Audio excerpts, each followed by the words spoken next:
Hey guys, LC Comics here, back again with another video, and today I'm going to be going through my summary of the second act of Valiant comics since their 2012 reboot. So as you may know, I previously did a video summarizing Act 1. The link for that will be in the description, and also you can find it on my channel, where basically I went through and I spoke about what I thought of all the books in Act 1, and I ranked them in order. I said which one, I had categories for them, like which one's best for, the best standalone volume or whatever. And basically today I'm going to be doing the same, but with Act 2, as I recently finished reading Act 2.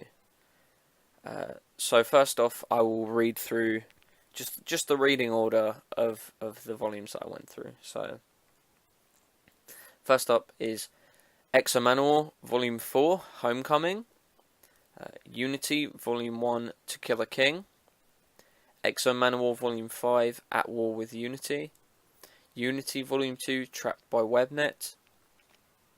Bloodshot, Volume 4, Hardcore. Bloodshot, Volume 5, Get Some.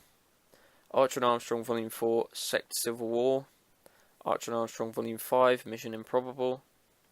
Harbinger Volume 4, Perfect Day. Harbinger Volume 5, Death of a Renegade. Shadowman Volume 4, Fear, Blood and Shadows. Shadowman End Times. Eternal Warrior Volume 2, Eternal Emperor.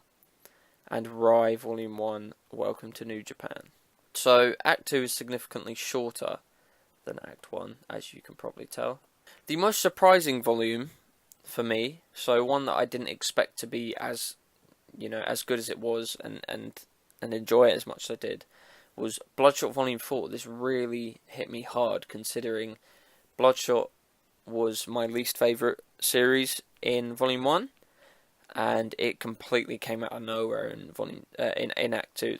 It was really good in Act 2. So yeah, Bloodshot Volume 4 was my most surprising volume. It was just really fun and exciting, which the series had seriously lacked in Act 1. The most disappointing volume for me was Harbinger Volume 4. This led out directly from Harbinger Wars, and it was really boring, and I just really didn't enjoy it. I don't know why. I mean, there were enjoyable moments. It wasn't horrible by any standards. It was the worst volume in the Harbinger series, in my opinion, but it wasn't bad. It was okay, but it just wasn't at the level that the rest of the series had been, especially as it was the most consistent series, in my opinion, in Act 1. So my best series in Act 2, so the series that had, all together in Act 2, so only the volumes that were included in Act 2, was the best, and that is Bloodshot. Bloodshot Volume 4 and 5 are vastly different to the first three, and way, way better in my opinion.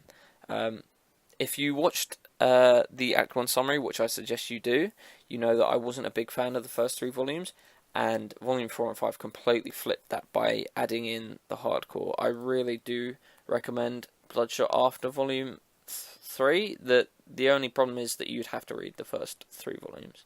The worst series in Act 2 for me was Archer and Armstrong. This series is just kind of bland to me. It's just very mediocre overall, and I just find it kind of boring. I don't know why. I like the characters that are involved. The storylines just seem, they just kind of bore me a little, to be honest. I can't even really explain why. I'm just not as into it as I am for the rest of the series. The best, most consistent series so far overall, so in both Act 1 and Act 2, is Exo Manowar. Every volume has been good, at least good. The Volume 5 was a bit of a slip up, only because it had to tie in with the Unity event, To Kill a King. But it was still pretty good, and the rest of the series has been great. So that's the best one for me so far overall. The worst series so far overall is Archer and Armstrong, and that isn't because it's bad. Worst is probably a harsh word, because it's still enjoyable. It's just quite mediocre all the way through.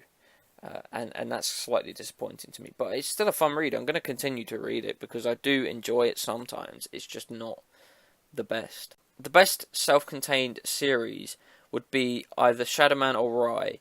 I would have straight up picked Shadowman, however, Volume 5 wasn't very good. In fact, Volume 5 was terrible. It's the worst Valiant book I've read so far. It completely shits on everything leading up to it that people have done with the character of Shadowman. But so if End Times Volume 5 didn't exist, then it would definitely be Shadowman. If not, it would be Rye. But obviously Rye, I've only read the first volume as it starts at the end of Act 2. So I feel this one is a bit unfair to give to Rye, so I'm going to have to go with Shadowman. Just talking about Shadowman briefly, Volume 1 and 2 were great. Volume 3 was okay. Volume 4 was really good, but Volume 5 was terrible. So, overall, it is pretty good and is very self-contained, so you can just read Shadowman and nothing else, and you'll get the whole story. The best action in a volume will have to be Bloodshot Volume 5. Very action-packed. I really enjoyed the action in these volumes with the hardcore and Bloodshot going up against all the enemies that they do. It's just brilliant. Volume 4 does also have really good action as well, especially when Toya Harada shows up. He's just brilliant. He's great in everything, Toya Harada. He's definitely one of their best characters. The best comedy book would be Archer and Armstrong Volume 5. The only contenders for this act were Archer and Armstrong Volume 4 and Volume 5.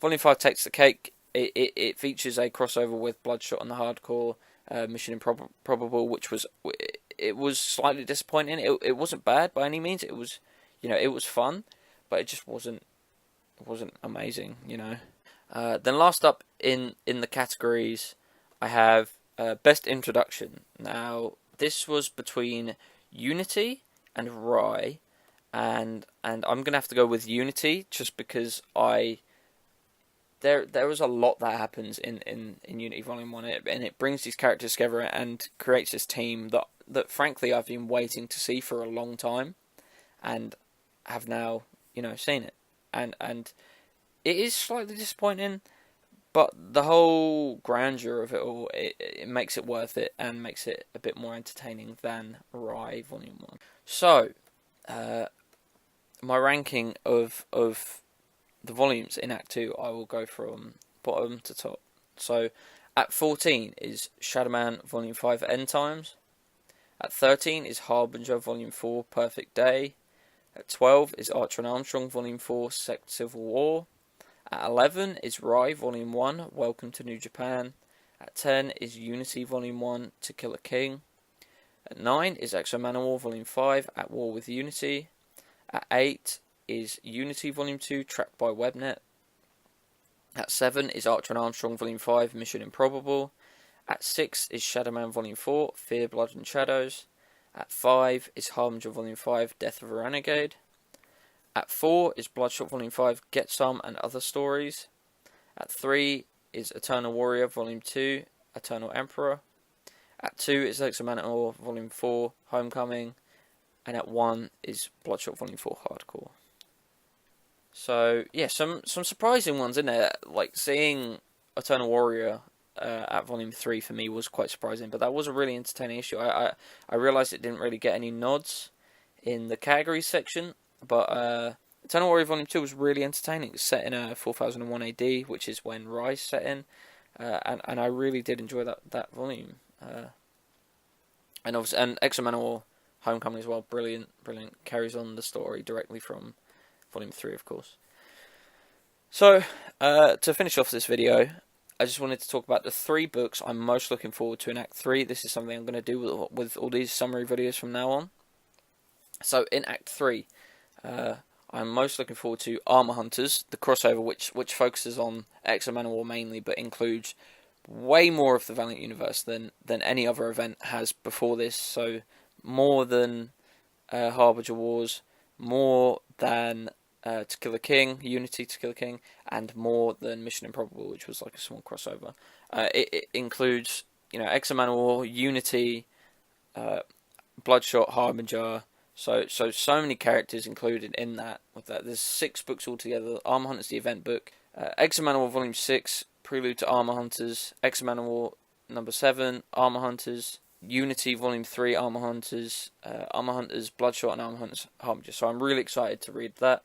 Eternal Warrior Volume 2 got me excited for Eternal Warrior Days of Steel, which is looking to be like a really cool miniseries. And I'm also really excited for X of Manowar Volume 8, Enter Armorines, as Armorines are like a classic group of characters from old Valiant that I'm excited to see revamped in this new reboot universe.